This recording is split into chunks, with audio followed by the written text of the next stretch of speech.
All right, let's talk about hooks. You know the feeling, right? You spend hours, maybe even days on a video, and then you watch the analytics, and people are just dropping off in the first 3 seconds. It's brutal. Well, that stops today. We're going to break down exactly how to craft a hook that is absolutely impossible to skip. Let's get into it. So, let me just ask you, straight up, are your videos actually impossible to skip? And I mean, really think about it. It's a tough question, I know. But being honest with yourself is the first step. Because in this crazy content world we're in, those first few seconds, they aren't just important. They are literally everything. And look, don't underestimate just how high the stakes are here. We're not talking about some tiny little tweak that gets you a few extra views. A truly killer hook, well, that's the difference between a video that gets 50,000 views and one that explodes to 5 million. It is the one thing that can completely unlock massive, massive growth. So let's get into the first big mistake that's holding so many creators back.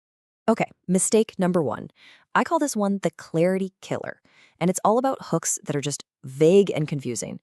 Honestly, this is probably the biggest one. It's the hurdle that trips up most creators. You're trying to be intriguing, you're trying to be mysterious, but what ends up happening? You just confuse people. The principle to fix this is actually super simple, but it is so powerful. A great hook has to do two things, and it has to do them perfectly. First, it focuses the viewer on one single subject. And second, it plants one single question in their mind. You gotta remember, people don't usually click away because they don't like you. They click away because they get confused. The story just stops making sense to them. Clarity is everything. Okay, let's look at a perfect example. The vague hook. Here are the 3 ways I grew the most last year. Grew what? Grew my business? Grew as a person? Grew a plant? Who knows? It's so unclear. But check out the clear hook. These are the 3 best methods for business owners to grow faster on YouTube. Bam. So specific. Now everyone watching knows exactly what this is about, and they're all thinking the same thing. Okay, what are those methods? So how do you fix this in your own scripts? Well, here's a quick little checklist you can run through.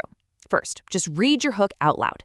Is there any possible way someone could misunderstand what you're talking about? If the answer is yes, you gotta rewrite it. Then, get super clear on that one question you want them to have in their head.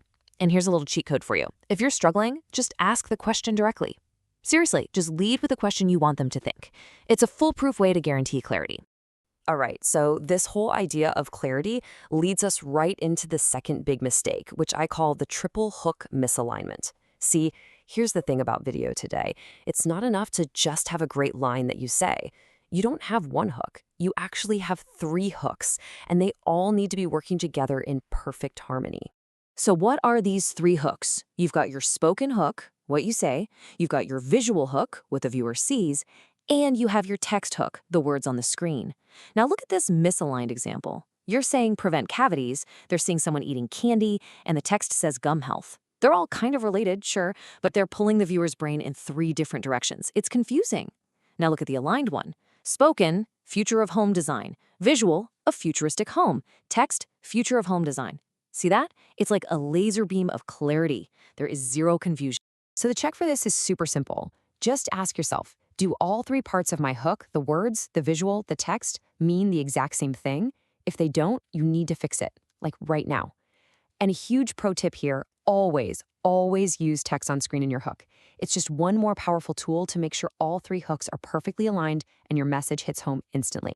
Okay, on to mistake number 3, and this one is so important because it happens before you even get a chance to say anything.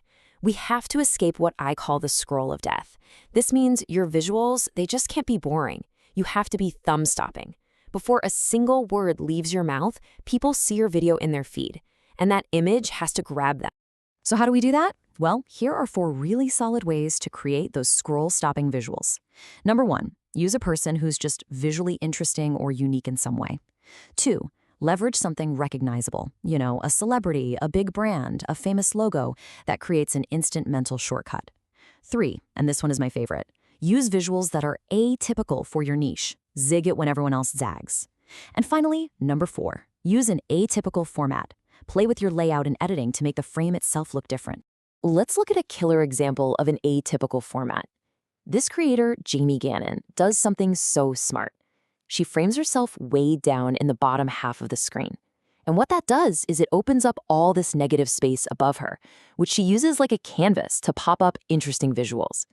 It's such a simple idea, but it immediately makes her videos look completely different from a standard, boring talking. And here's another really clever one. Sam John Creates uses these simple black bars at the top and bottom that just slowly close in. It's such a subtle editing trick, but what it does is it creates this incredible sense of visual tension. It builds anticipation. Your brain literally can't look away because you're compelled to see what happens when they finally close. It's a genius way to stop that scroll. Okay, this brings us to our final mistake. And honestly, this might be the most strategic one of all. And that is simply not using data. So many creators are out there trying to reinvent the wheel with every single video. They're just guessing, throwing stuff at the wall and hoping it sticks, instead of using what's already proven to work. Let's be real here. Trying to create a totally original, brand new hook from scratch every single time, it's like choosing to play the content game on expert mode with one hand tied behind your back. Why would you do that? You're taking all that hard work you put into the video and risking it on a wild guess. And I'm telling you, the pros, they just don't do that. So what's their secret? How did the top creators de-risk their content? How do they go from having maybe one hit out of every 20 videos to one hit out of every 5? The answer isn't magic. It's just being systematic and using data. So here's the playbook. This is what the pros actually do. First, they look at their own winning videos. What hooks have worked for you before? Don't just celebrate them, turn them into reusable templates. Second, they study the winners in their category. But here's the key. They look at small to mid-sized creators. Why? Because you know their success isn't just because they're famous, it's because their execution is on point. Your job is to go mining for 5 to 10 proven hook formats that you see working again and again. And then you just remix them. That's the secret. Remix, don't reinvent. Phew. Okay, we've covered the 4 big mistakes and, more importantly, how to fix them. So now, let's pull all of this together into one simple, powerful tool. This is your ultimate toolkit for success, a 7-step checklist you can literally run through every single time you write a hook. All right, here we go. Step 1, pick your subject. Get laser focused on that one thing. Step 2, decide the question. What's the one thing you want them wondering? Step 3 is huge. Envision the visual hook before you even start writing. Plan it out. 4, write that spoken hook. Keep it short, punchy, and super simple. 5, time for a gut check. Read it back. Is it unmistakably one subject and one question? If not, do it again. 6, create and align. This is where you bring the visual, the text, and the spoken hook together so they're all singing the same song. And finally, step 7, the final audit. Just watch it. Ask yourself, is it clear? Is it aligned? And the big one, am I curious to see what happens next? Look, if you follow that checklist, I promise you, your hooks will get better and your videos are going to get more views. It's that simple. So as we wrap this up, I'll leave you with just one question to think about. What's the first hook you're going to go back and fix?